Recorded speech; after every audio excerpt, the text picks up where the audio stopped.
Welcome back to the My Online Schooling Podcast, the place where we talk to staff, parents and pupils to find out more about life at the online school. In this episode, we speak to school principal Euan MacLean. Euan's about to give us his own opinion of the evolution of the world of education, how it's changed and what the future might hold. We discuss the importance of looking at all elements of success, and we talk about the importance of digital literacy and why it needs to be taught in schools. But we also get to know Euan a little better as we find out more about his own hobbies. So come with me now and listen in on this conversation with Euan MacLean.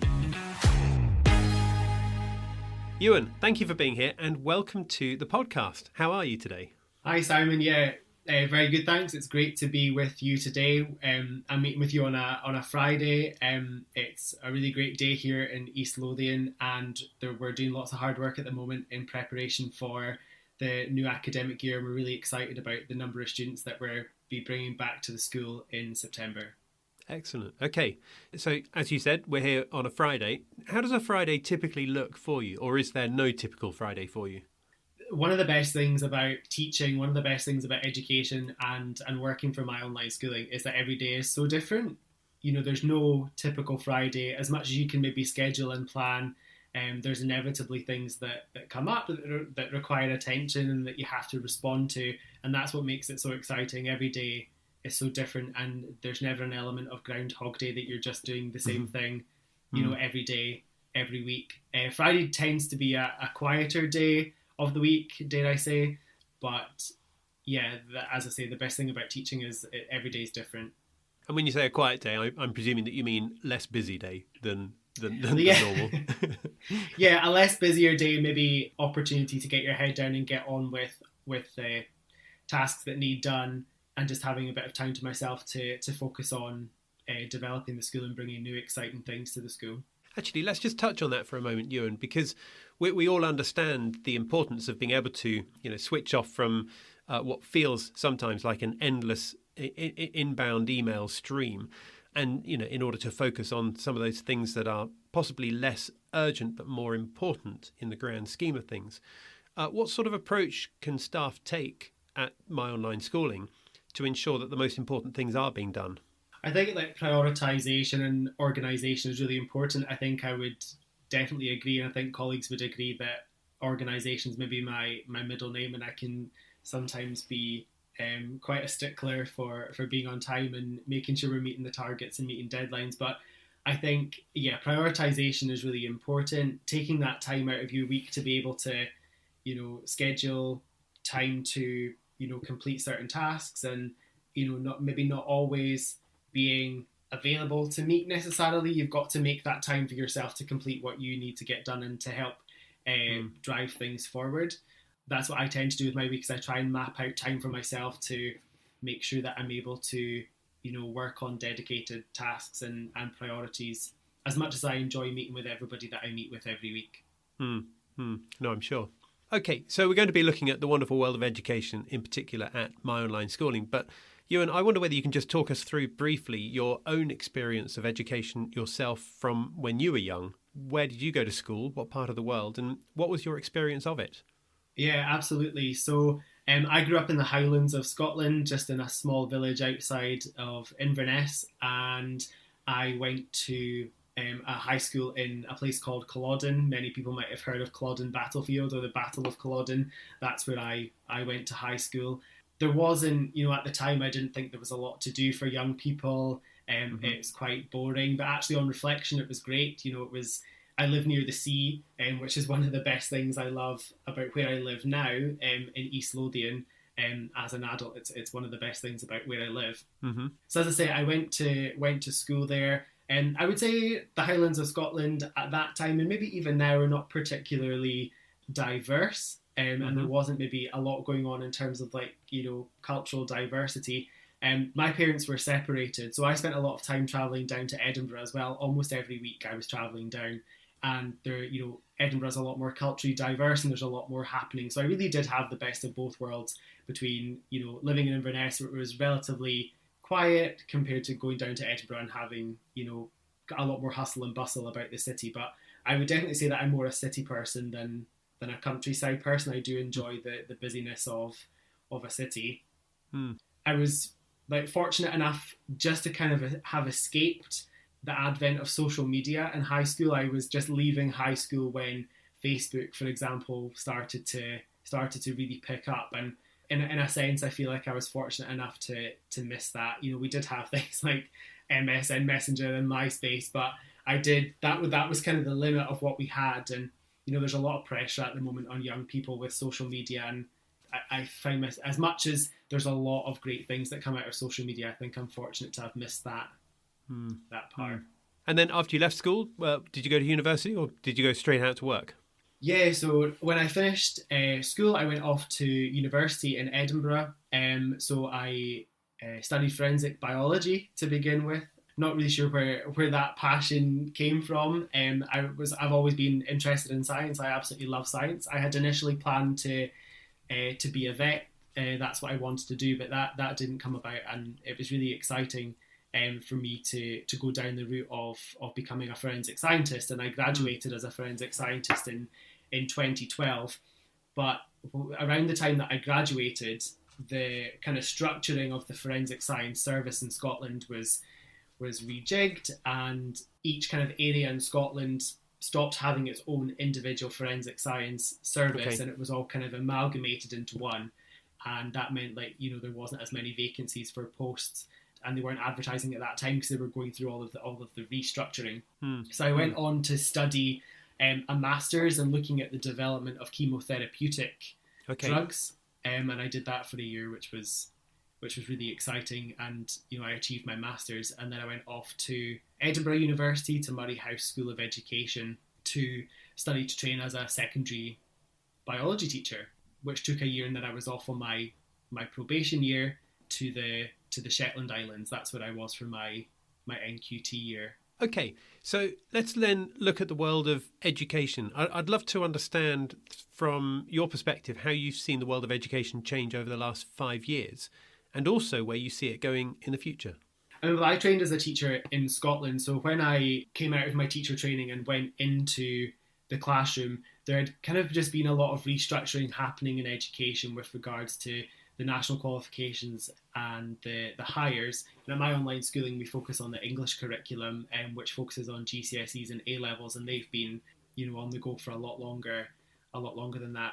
I think generally in education over the last 5 years, there's been a lot more emphasis on the young person as a whole. There's still lots of work to be done here, but I think traditionally in bricks and mortar schools, it's very grade driven, it's very attainment driven still, and we're not looking at the young person holistically. And I think we do need to continue to strive and work towards not just having an attainment driven system, but to have more emphasis on alternative pathways for young people and looking at their strengths and talents and building on those, and not just having such a significant focus on grades. And I think that's happening. I do think the pandemic has certainly shone a light on a need to rethink the system, and you know, is grades only the best option for young people? I think success can be defined in so many different ways. It's not just through grades. And I think it's really important that a young person, they feel that they've achieved success, not just that somebody's told them that they've achieved success, or a certificate's told them that they've been successful. They have to feel in themselves that they're successful. You mentioned about alternative pathways. Tell me a little bit more about what you mean by that. So with the exam-based system that we have at the moment, you know, we have the GCSEs, we have A-levels, and GCSEs, you know, those types of qualifications were built for a time in the 1980s, for example, when a lot of young people were going out to work from school. They weren't necessarily going out to further education. There was a relatively small percentage of young people going on to further study at that time, whereas now that's completely shifted. We've got the majority of young people going on to further study and less going straight from school into work.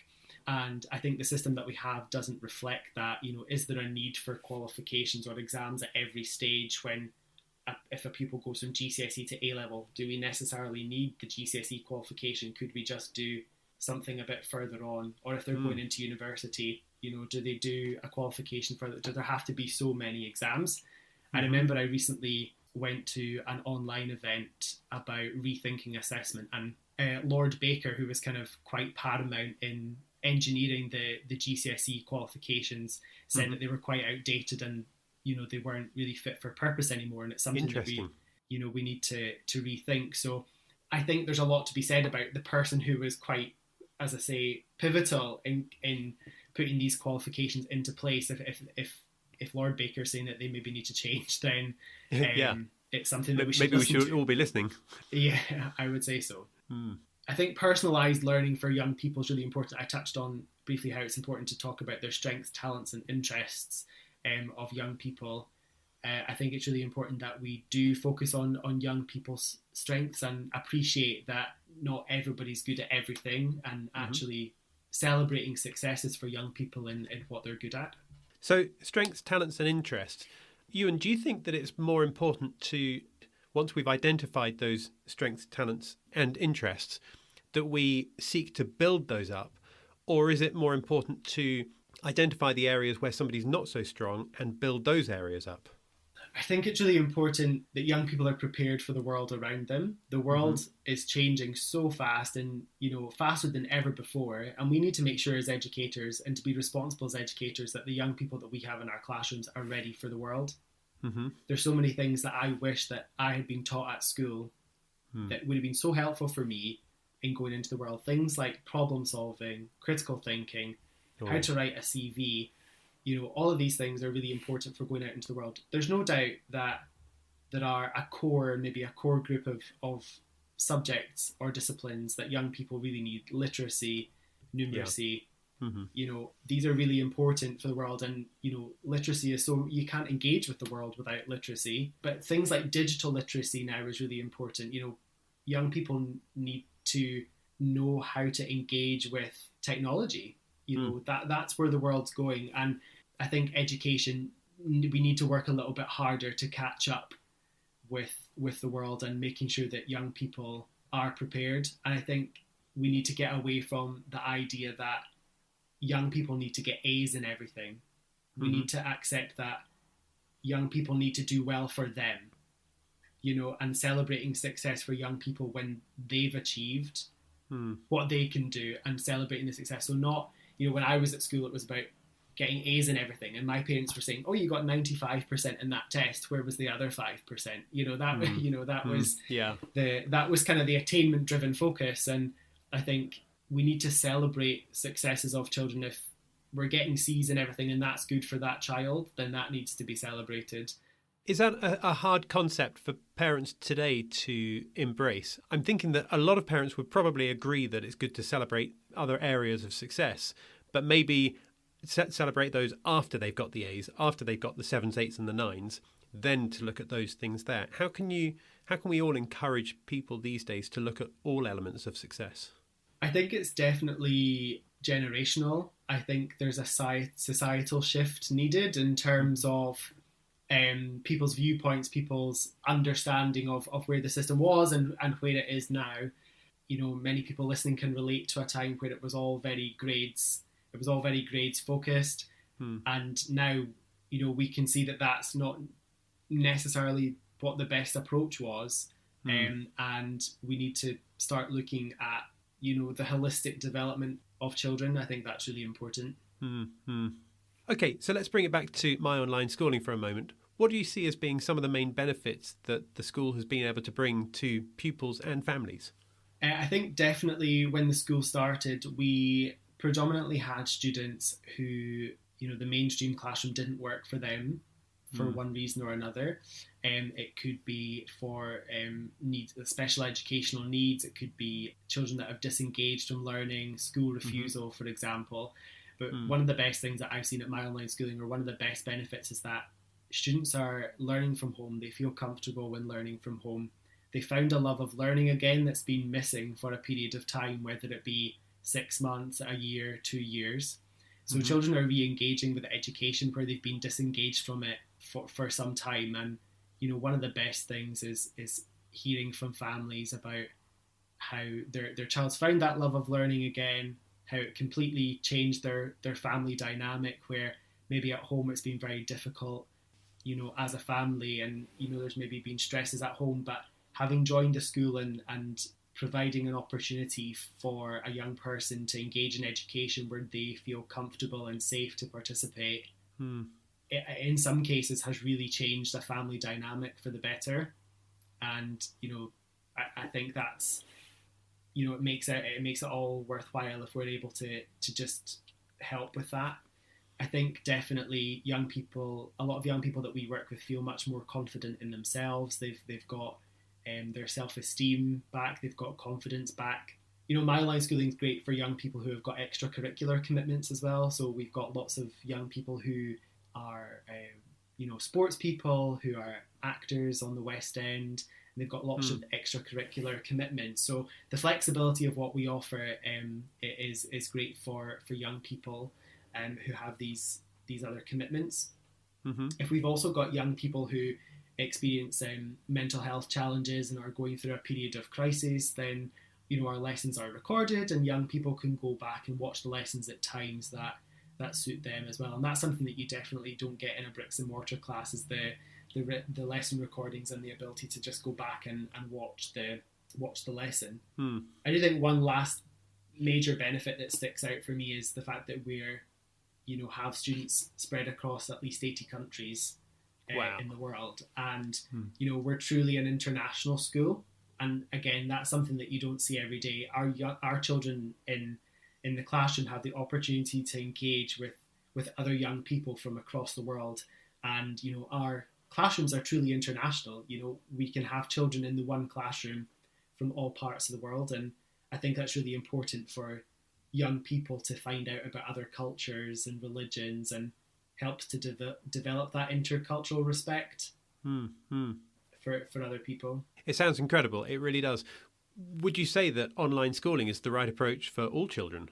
I would say that online education is absolutely a viable option, and it should be explored by everyone. I don't think that online learning is suitable for everybody. You will have young people who do need face-to-face interaction. They do require assistance from a person being physically with them to assist them with their learning. So it's important that it's not an absolute replacement for face-to-face, but from what I've seen from being with the school for the last 2 years, it's what some young people have been missing, and it's really helped them re-engage with education where they hadn't been previously. Okay, let's jump into the future for a moment. What's your definition of a 21st century education? So for me, a 21st century education is one where we're looking at the young person as a whole more holistically, that we're celebrating the successes of young people, their strengths, their talents, their interests, their abilities, and that we're not just looking at grades and we're not just looking at attainment, and that we are kind of centering learning in the classroom around the young people that we have in the classroom. I think collaboration as well between young people is really important, and they get multiple opportunities to collaborate with their peers, and we should be encouraging young people to work together to discover information, to piece it together, and to construct meaning from what they've discovered, and to develop skills like critical thinking, problem solving, collaboration, because these are all the really important skills that you need in the world, but previously they hadn't been taught or they hadn't been focused on, maybe because it hadn't been recognized that they were seen as important. But to be successful in the world, I think it is important that we're teaching young people these skills. As I said, the world is changing faster than ever before, and to be responsible educators, we need to make sure that young people are ready for the world that they're going to face beyond school. And which areas do you think schools are better equipped at in teaching to young people, clearly outside of the academic side of things, as opposed to their parents teaching, who may be an older generation and less connected with what children are needing to learn these days? I think digital literacy, digital competency is extremely important. The world is changing quickly in terms of society, in terms of economy, in terms of technology. And, there's lots of information out there about how we need to prepare young people for, roles and jobs and employment that we don't know exists yet. We need to be developing technology, we need to be developing medically as well, to get ready for the future. And it's really important that I think digital literacy needs to be embedded throughout the curriculum.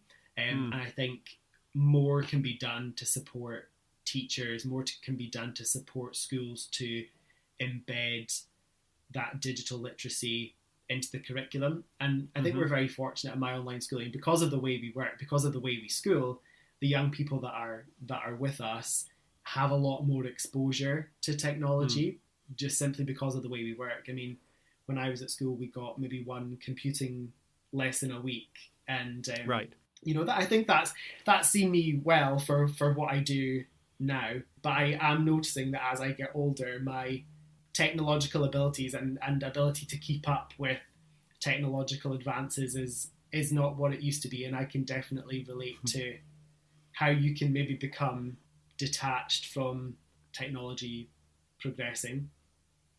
So do you think the parents should be spending more time or making more of an effort to try to stay connected, as opposed to just getting more and more detached the older we get? I think what can be done is like intergenerational learning. Like I think, learning from young people is really important. So young people engaging with their parents and their carers, engaging with their grandparents is really important, and not saying, oh, that's mum, she won't know about that, or that's gran, she won't know about that. Really important to have that intergenerational learning and have young people essentially flipping it round, and instead of the parents teaching the children, it's the children teaching the adults. But I would definitely advocate for parents engaging in technology, finding out what your child's working on, what games do they play, what platforms are they on, and also from the online safety perspective as well, knowing what platforms your child's engaging with online is really important. So I guess that's twofold: learning about technology and also making sure that young people are safe online. Euan, here we are on a Friday afternoon. Here's a quick question for you. Nothing at all to do with school. What do you enjoy doing when you're not at school? Maybe something at the weekend? Things that I enjoy doing when I'm not at school are cooking. I love walking the dog, taking the dog out. I like going into the centre of Edinburgh, something that I've not been able to do a lot for the last 15 months or so. I was in Edinburgh the other day, and it was really exciting to be back in the centre. As I said, I really enjoy the busyness of the city. Yeah, so cooking, walking the dog. Really fortunate to have the beach on the doorstep, and yeah, the dog loves the beach as well. And if you had available time to do anything that you're not doing right now, that could be a hobby, it could be learning a new language. If time wasn't even a consideration at all, what might you choose? Well, during my time at school, I learned to play the saxophone and also the piano. I don't have a saxophone anymore. I think if I picked one up, I'd probably still know how to play a few things.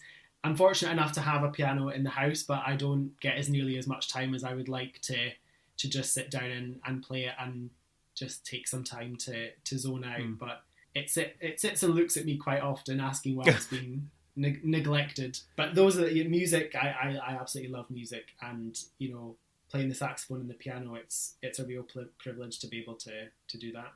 Do you prefer to play some piano music or listen to some incredible piano music? I love playing the piano because it is completely zoning out. It's you are in the world of your own, and I know that's really that's often said, but you do zone out and you just go into a world of your own and do what you want to do. But I'm always in awe of professional piano players, and particularly how dexterous their hands are and how quickly they can move up and down the keys. I'm definitely nowhere near as advanced as that, but I'm always in awe of people who play professionally. Yeah. Very good. Euan, we need to bring this to a close in a moment, but for anyone who's heard anything and might want to get in touch with My Online Schooling, what's the best way for them to connect? The best way to find out about My Online Schooling and all that we have to offer is on our website, which is www.myonlineschooling.com. Well, look, thank you so much for your time. Thank you for being here and sharing your own personal experience and giving us an insight into what 21st century education is all about. Thank you, Euan. That's great, Simon. Thank you so much. So that was Euan MacLean, school principal and passionate believer in 21st century education. Thank you, Euan, for joining us on this episode of the podcast. Now, don't forget that you can always get in touch with the school by searching My Online Schooling. But also, if you haven't followed this channel yet, then now really is the time to do so, because then when each episode comes out, you get a small notification to let you know that it's there.